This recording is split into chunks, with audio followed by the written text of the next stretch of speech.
How are you with uncertainty? So, obviously, we live in really uncertain times. There's a lot going on out there.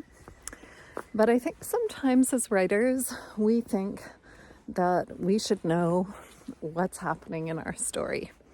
And that if we don't know, we're kind of lost and we spin around in the not knowing.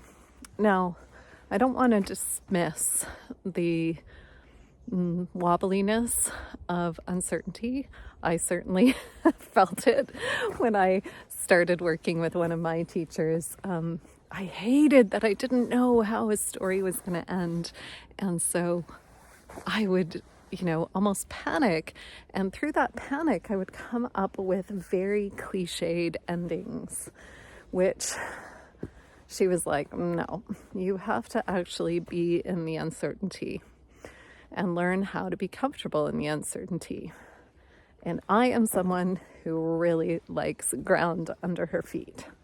So I started to think about this in different ways and invite writers like you to think about it also.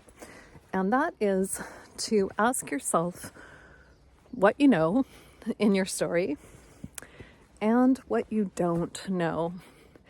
And instead of don't know being a problem, actually lean into it, because that is where the juice is often.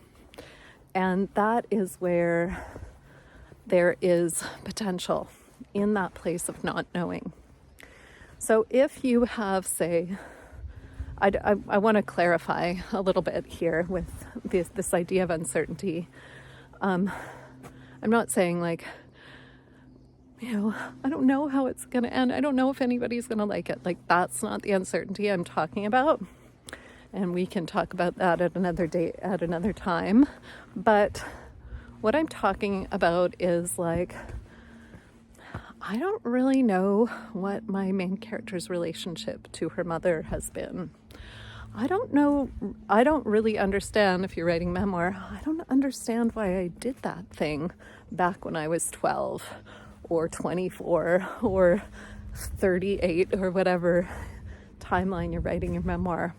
So the uncertainty becomes a kind of questioning that allows your story to open and lead you into places you didn't know you could go.